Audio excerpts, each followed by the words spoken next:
अच्छा सर, अभी आप बात कर रहे थे ट्रेड पार्टनर्स की। अगर रशिया और यूक्रेन इतने अच्छे ट्रेड पार्टनर्स थे, amongst the biggest trade partners for Russia Ukraine, तो फिर एकदम से इतनी ज़्यादा दुश्मनी कैसे होगी कि उसका प्रेसिडेंट, दोनों प्रेसिडेंट आपस में एक दूसरे को पसंद नहीं करते। और अब ओवल हाउस में तो बहुत ओपनली ये बात सामने आ गई है, तो ऐसा क्यों हुआ? देखिए, जो इसके लिए ना आपको यूक्रेन की डेमोग्राफी को समझना पड़ेगा। यूक्रेन एक ऐसा मुल्क है जहाँ पे 30% जो उसकी आबादी है ना वो रशियन स्पीकिंग है, और जो ईस्टर्न यूक्रेन का इलाका है ना वो प्रो रशियन इलाका है, जो ये चाहता है कि हमारा इल्हाक रूस के साथ हो जाए, ठीक है। लेकिन जो वेस्टर्न यूक्रेन का इलाका है, जो कि ज़्यादा तादाद में है, आबादी का तनासुब ज़्यादा है, तो वो ये चाहते हैं कि हम यूरोप की तरफ इंक्लाइन करें।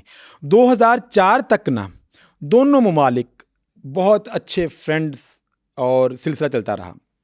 2004 में होते हैं इलेक्शंस, वहाँ पे दो कैंडिडेट्स होते हैं।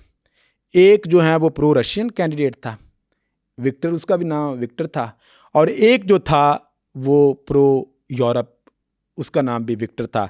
एक जो था वो विक्टर यानुकोविच, और दूसरा जो था वो विक्टर याशचिंको उसका नाम था, ठीक है, जो प्रो यूरोप था।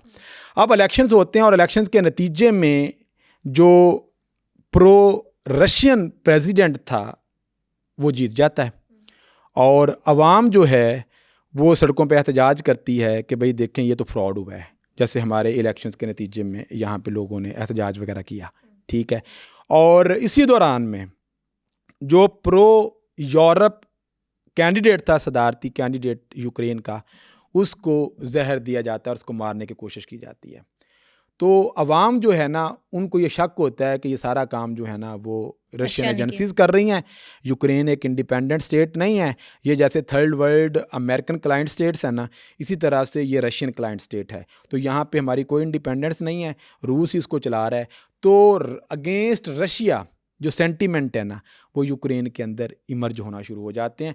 पहले भी प्रो यूरोप लोग थे, लेकिन जब ये जहर देने वाला वाक़या सामने आता है तो लोग जो हैं वो हज़ारों बल्कि लाखों की तादाद में जो लोग हैं वो यूक्रेन का जो उनका कैपिटल है वहाँ पे आ जाते हैं, और फिर सुप्रीम कोर्ट को उसके अंदर इंटरफेयर करना पड़ता है, और सुप्रीम कोर्ट फिर इसको इलेक्शंस को जो काउंटिंग है और री पोल की तरफ जाने की बात करती है।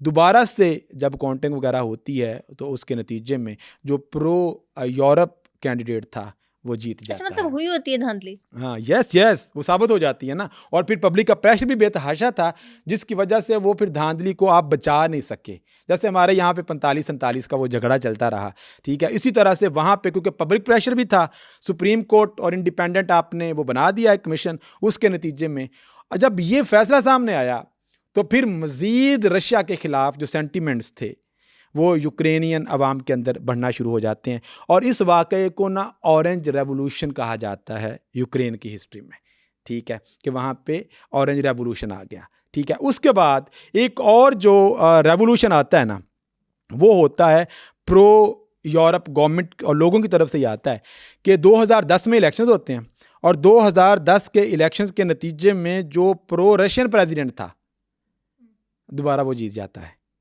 ठीक है। अच्छा, जब वो जीतता है ना तो यूरोपीय यूनियन की तरफ से उसको एक इनविटेशन आता है 2013-14 में कि आप यूरोपीय यूनियन के साथ एसोसिएट हो जाओ, क्योंकि उससे पहले के जो प्रेसिडेंट थे उन्होंने यूरोप के साथ कुछ ऐसी अरेंजमेंट्स कर दी थी कि हम आने वाले दिनों में यूरोपीय यूनियन का हिस्सा बनने की तरफ जाएंगे और एसोसिएशन की तरफ जाएंगे, और यूरोपीय यूनियन भी उनको बड़ा वेलकम करता है, ठीक है। और जब इसको कहा जाता है और इन्विटेशन आता है तो ये कैटेगोरिकली डिनाई कर देता है कि हम इस एग्रीमेंट को साइन नहीं करेंगे। अच्छा, वो प्रो रशियन था। और देखें यहाँ पे, आप देखें कि उसका जो ये फैसला था साइन ना करने का, अगर आप ब्रॉडर कॉन्टेक्स्ट में देखो तो ये फैसला बिल्कुल दुरुस्त था। अगर वो फैसला मान लिया जाता तो आज यूक्रेन के साथ ये ना होता। यूक्रेन की अगर आज 18 से 20 या 22 जो % टेरिटरी है वो रूस का हिस्सा बनने जा रही है आने वाले दिनों में परमानेंट, तो अगर ये वाला काम ना करते तो यूक्रेन अपनी इंडिपेंडेंस और अपनी टेरिटरी उसकी उनके पास ही रहती। तो बाज़ फैसले पब्लिक ये समझ रही होती है कि ये बड़े गलत किए जा रहे हैं, वो उसको गैरत का मसला बना लेते हैं। तो इंटरनेशनल रिलेशंस में रियासतें हमेशा गैरतमंद या बेगैरत नहीं होती हैं, रैशनल होती हैं। रियासत ने ये देखना है कि ये ना हो कि मैं किसी एक की फेवर करते करते जो मेरे पास मुल्क बचा खुचा है वो भी चला जाए। देखें ना कितनी पैलेस्टाइन के अंदर से आवाज़ें आती हैं जो हमें आके बचाओ, कश्मीर से आवाज़ें आती हैं, फलां जगह से आवाज़ें आती हैं हमें बचाओ। रियासत क्यों नहीं बचाने जाती? इसी वजह से नहीं बचाने जाती कि भाई रैशनल डिसीजन ये है, कॉस्ट बेनिफिट एनालिसिस करना है, कॉस्ट क्या है और उसका मुझे बेनिफिट क्या होगा।